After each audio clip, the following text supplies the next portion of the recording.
اعوذ باللہ من الشیطان الرجیم بسم اللہ الرحمن الرحیم۔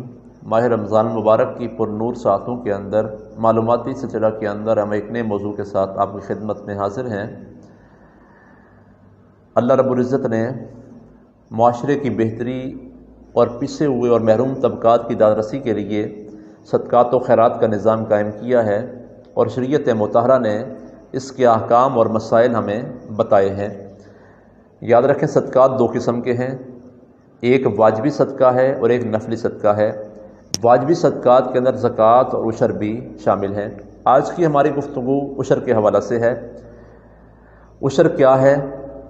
عشر کے بارے میں اللہ رب العزت نے سورہ انعام میں ارشاد فرمایا، وَآتُوا حَقَّهُ يَوْمَ حَصَادِهِ، اور کھیتی کے پکنے کے وقت اس کا حق ادا کرو۔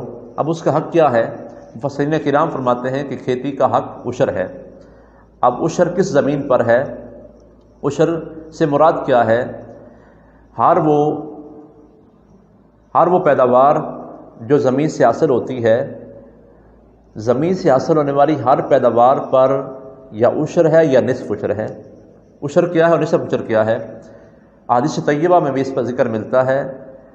بخاری شریف کی روایت ہے، اور فقہاء نے اپنی کتابوں کے اندر اس بات کو نقل کیا ہے، مسائل کو جمع کر دیا ہے ہماری آسانی کے لیے، کہ وہ زمین جس کو بارش کے پانی سے سیراب کیا جائے یا نہری پانی سے یا چشمے کے پانی سے سیراب کیا جائے، اس پر عشر ہے، 10واں حصہ ہے پیداوار کا۔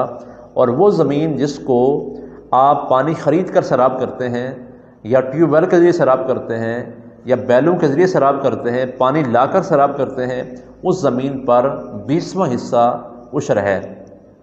اب عشر میں اور زکوٰۃ میں فرق ہے۔ زکوٰۃ کے مال پر ہولان ہول شرط ہے، یعنی مال پر سال گزرنا شرط ہے، لیکن عشر پر سال گزرنا شرط نہیں ہے۔ عشر کے لیے پیداوار جب زمین سے حاصل ہوگی، اگر سال میں 3 فصلیں ہوتی ہیں، 3 مرتبہ پیداوار حاصل ہوتی ہے، 4 مرتبہ ہوتی ہے، تو ہر فصل کے پکنے پر، اس کے تیار ہونے پر عشر ادا کرنا لازمی اور ضروری ہے۔ اب زکوٰۃ کے لیے نصاب شرط ہے، لیکن عشر کے لیے نصاب مقرر نہیں ہے۔ احناف کے نزدیک پیداوار جو بھی زمین سے حاصل ہوگی، چاہے وہ تھوڑی ہے یا زیادہ ہے، اس پر عشر ادا کرنا لازم ہے۔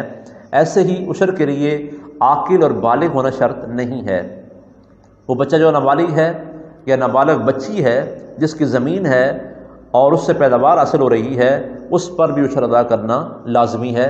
ایسے ہی ایک مجنون، دیوانہ اور پاگل شخص ہے، اس کی زمین ہے اور پیداوار حاصل ہو رہی ہے، اس پر بھی عشر ادا کرنا اور اس سے عشر لینا یہ لازمی اور ضروری ہے۔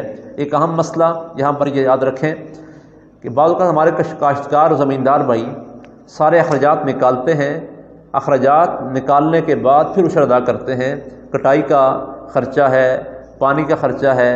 ایسا نہیں کرنا، بلکہ زمین سے جو پیداوار حاصل ہوگی، اس تمام پیداوار پر پہلے حساب کر کے عشر ادا کیا جائے گا، اور اس کے بعد باقی اخراجات نکالے جائیں گے۔ ایک اہم مسئلہ یہ ہے کہ جو زمین ٹھیکے پر دی گئی ہے، عشر کس پر ہوگا؟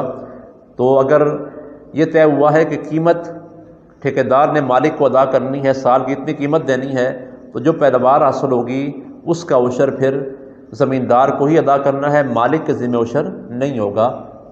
یہ بڑے عام مسائل ہیں۔ اور اس کے علاوہ ایک اہم مسئلہ، اگر کوئی بندہ مر جاتا ہے، اس کی زمین ہے، اب اس سے پیداوار حاصل ہو رہی ہے، تو مرنے کی وجہ سے عشر ساقط نہیں ہوگا، بلکہ اس کی پیداوار سے عشر لیا جائے گا۔ ایک اہم مسئلہ یہ بھی ہے کہ مقروض ہے، جس نے کسی کا قرض دینا ہے، اس کے لیے کیا حکم ہے؟ تو مقروض پر بھی عشر لازم ہے۔ جو پیداوار حاصل ہوگی اس پر بھی عشر ادا کرنا یہ لازمی ہے۔ اور یاد رکھیں، عشر اصل پہ ہے، فرع پہ نہیں ہے۔